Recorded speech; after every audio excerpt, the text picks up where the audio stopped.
Hello knitters, this is Susanne or Sosu, and I'd like to welcome you to my first ever mystery knit along. I'm super excited that we're going to be starting right now, yay!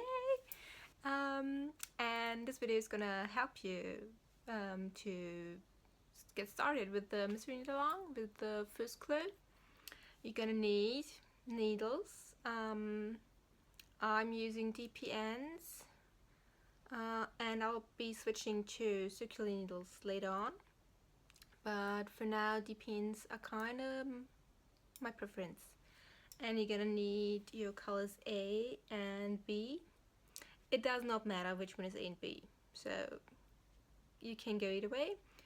I like to go with the lighter one being A and the darker one being B, but it doesn't really matter at all. This is La Bien-Aimée Merino singles. This is the Sosu colorway, which I love very much because it's so pretty. Thank you very much for creating this very special colorway, Hero and Aimee. And this is Sari colorway. My third color is still in the mail, but it's gonna be here in time for the clue we're gonna need the colorway for, which is clue 3, by the way, so you don't need it right away. Okay, so you're also gonna need lots of stitch markers for clue 1. I like to use this little yarn loop thingies. I always use yarn ends and leftovers to make those loops. It's just so easy, and I like not wasting any yarn at all, so that's why I do it. So if you haven't already, go ahead and download the pattern from Ravelry. There's gonna be lots of spoilers in this video because that's what it's all about, really. Me showing you how it's done, how the clue 1 works. Well then, let's get started. Happy knitting! Okay, so I just finished section 1 of clue 1 and it started raining, so if you hear a weird dripping noise, that is rain on my roof. Sorry about that. This is the setup of clue 1. You should have 11 stitches on your needles. Section 1 ends with 1 wrong side row having been worked, so that's my color A row, and then you slide the stitches to the other side of the needle, and don't work that last wrong side row because that is already the setup of section 2, where we're gonna start with the brioche. Yay! Okay, so I knit 5 stitches.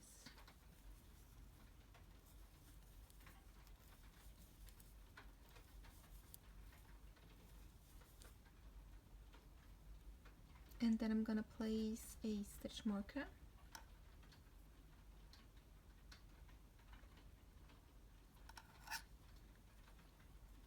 And then I bring the yarn to the front and slip that stitch, and at the same time I bring the yarn to the back. That is a slip-on yarn over the first brioche stitch. And then we're gonna place another stitch marker and knit to the end of the row.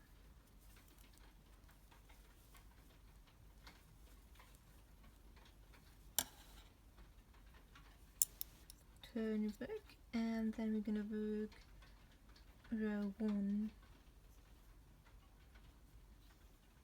of section 2. So we're gonna knit to the stitch marker and slip the marker, and then you see here that the stitch has a stitch and that yarn over that goes over the stitch, and in brioche you always knit that stitch together with a yarn over, and that is a brioche knit stitch. And we're gonna do now a 4 stitch increase, and it's pretty simple. So you knit that stitch together with the yarn over, then you make a yarn over, then you brioche knit again, another yarn over, and brioche knit one last time, and then slide a stitch off your needles. So you now have 5 stitches out of that one brioche stitch. Slip the marker and knit to the end of the row, to the last stitch, and then slip on the yarn in front again. You're sliding all stitches and working another right side row with color B. Knit 1, purl to marker,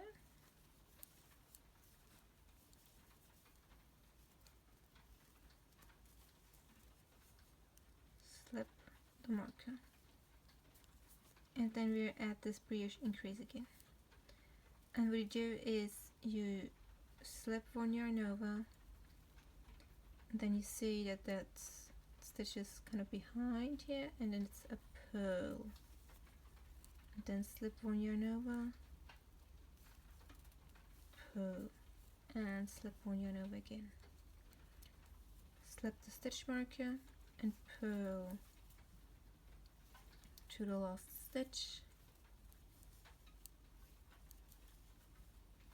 and slip it with yarn in front. And we're gonna turn work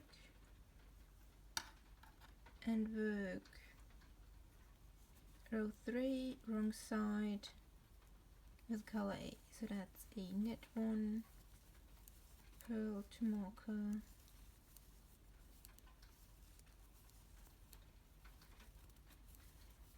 slip the marker. Brioche purl stitches are just like purl stitches, only that you purl the stitch together with the yarn over. Then again a brioche, slip one yarn over, and another brioche purl, slip one yarn over, and another brioche purl, slip the marker, and purl to the last stitch.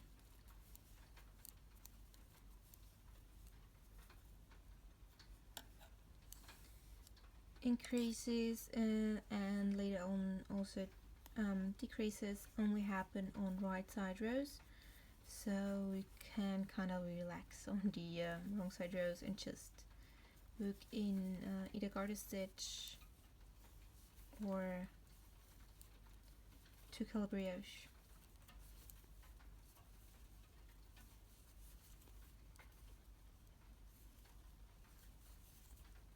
On the right side rows you have always these sets of 4 rows, so 2 right side rows and 2 wrong side rows, and one set has brioche increases, and then you work one set has KFB increases at the beginning and end of the row.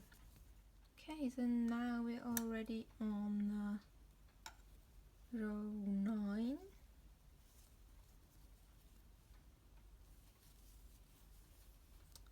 And this is a row with a brioche increase, so there's no KFB, but there's brioche increases here. It's the same as the one down here, but we're only going to increase 2 stitches, so brioche knit, yarn over, and brioche knit into that same stitch. Then work to the last brioche stitch, and another increase, brioche knit, yarn over, brioche knit.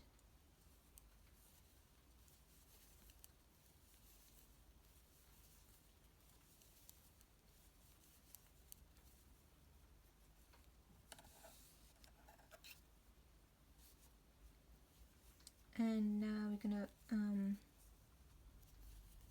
gonna right side row with the color B, and I'll show you again how to work over those increases. So the first one is gonna be slip one yarn over, and then you see that stitch that comes kind of from the back, and that's the one you need to purl. and the next one is again a slip-on yarn over. Then you work again to that brioche increase here. Those are 3 stitches, the last 3 stitches before the marker.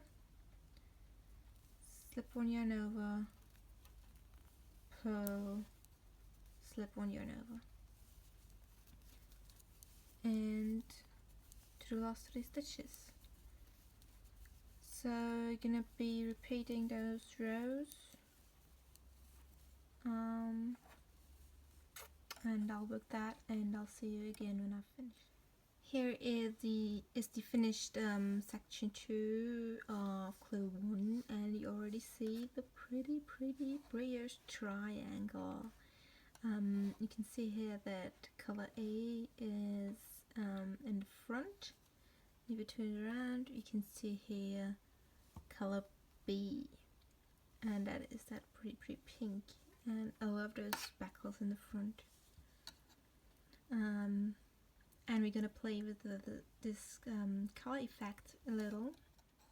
I've already booked row 1 to 8 of section 3, and you can now see here those triangles that are gonna get bigger, just like the one here on the first triangle we booked already. So that's gonna be the same here and here. And here in the center you see a triangle emerging in the reverse colors, and it's also starting with the 9 brioche columns and decreasing to a tip of 1 brioche stitch.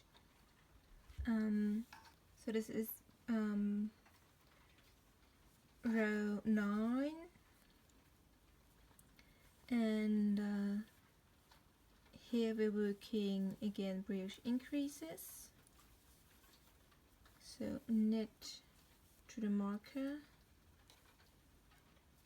and we work a brioche increase here. So knit, yarn over, knit. Then we're working in brioche to the last brioche stitch before the marker, and work another increase.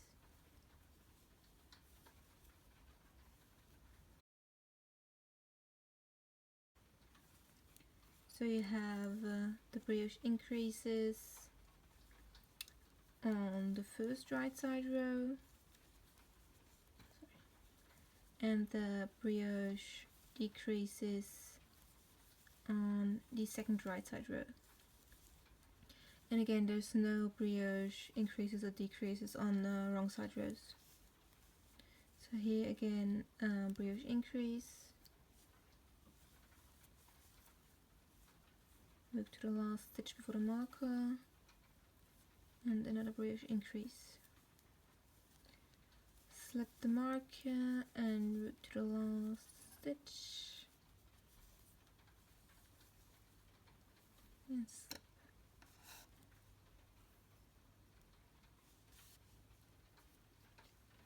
Okay, so now it's getting exciting with brioche decreases. There's 3 different kinds of brioche decreases that I'm using in this pattern. There's right-leaning brioche decreases, left-leaning brioche decreases, and for the very tip of the triangle you need a 4-stitch brioche decrease, but we're not got quite there yet. So we're gonna start here with a left slanting brioche decrease. So what we want to do is have this brioche column slant over to the left over this second brioche column.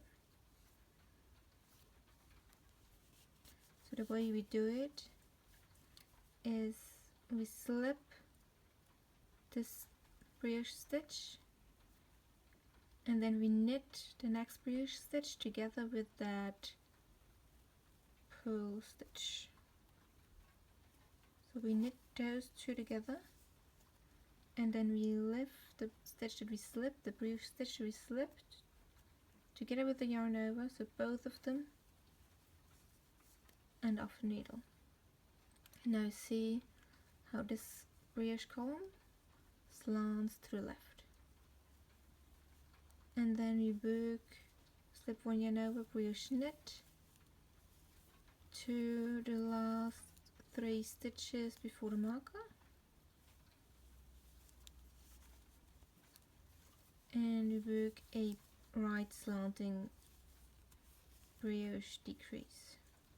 So we want this brioche column to slant towards the center, and it's a little different. You slip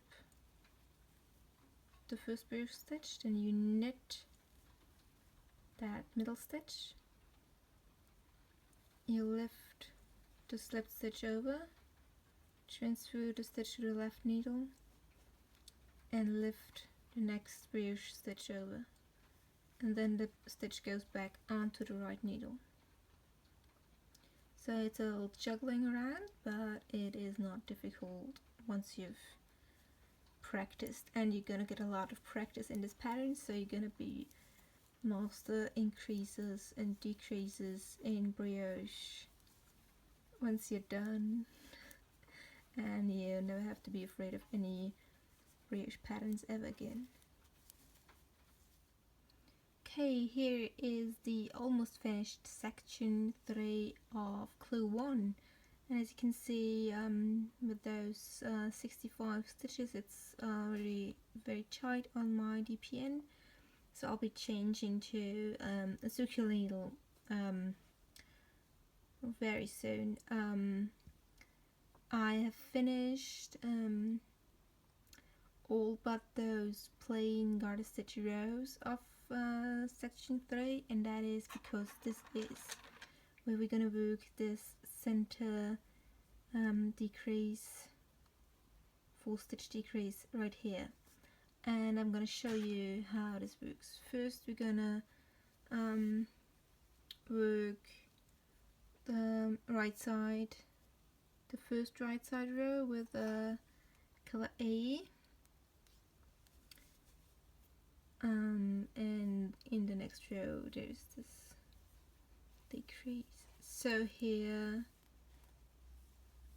you know you finished when you have 9 brioche columns, color A brioche columns, and 3 color B brioche columns left. So that's when you know you're gonna start working those plain rows in between the triangles.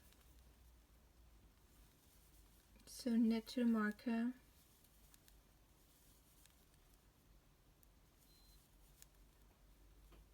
slip the marker, and then brioche knit, purl, brioche knit, purl. So this is how we move from brioche to garter stitch.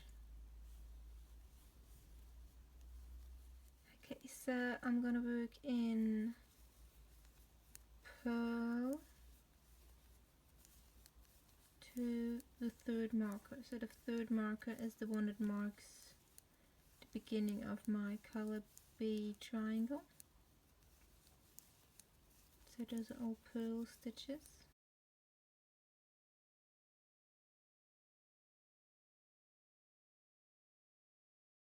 Here is the 3rd mark of the row. I'm going to slip this, and now we're going to work a 4 stitch brioche decrease. For that you're going to need either one of those removable stitch markers or a safety pin. You can do it with a cable needle as well. With just yeah, lots of options here.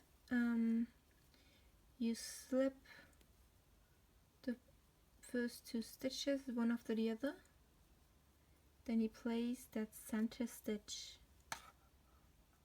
on the removable stitch marker and just let it hang there in front of your work. Then knit the next stitch, lift the 2nd stitch you slipped over it, transfer the stitch to the left needle, lift the next stitch over it, the stitch goes back on the right needle, then lift the first stitch slipped over it, and then you place the stitch from the stitch marker onto your left needle. Put this stitch on the left needle as well, and lift this stitch from the stitch marker over it and back on the right needle. So lots of lifting and transferring stitches from one needle to the other, and in the end you have a full stitch brioche decrease. You can see the center stitch goes right on top of all the others, and that is the tip of this triangle. Okay, so I'm gonna finish this row, and I'm gonna finish clue 2 and clue 1, and I'll see you again for clue 2. If you have any more questions, please post in the Ravelry forum. This is where I host the MKAL, so if you have any questions, please pop over there. There's lots of knitters who are in the same boat as you, so even so I'm there to answer questions, but if you see somebody else who needs help, or if you need help yourself, there's lots of other knitters who will be happy to help you out. You can also see here that my stitch definition really is not what I would call very crisp, so for very fluffy, cushy brioche, this needle size would be way too large. But the shawl is not really a fluffy, cushy brioche shawl, but a light and airy and drapey shawl. And we're gonna block this shawl later, and this brioche is gonna open up, and you get this nice color effect. And then your stitches will be something like this, and will be very neat and tidy again. So don't worry if they're now look too loose, that is perfectly fine.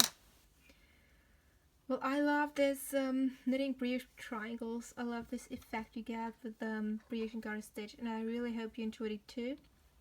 Have fun finishing clue 1, and I'll see you later, and I'll see you in the forum. Happy knitting!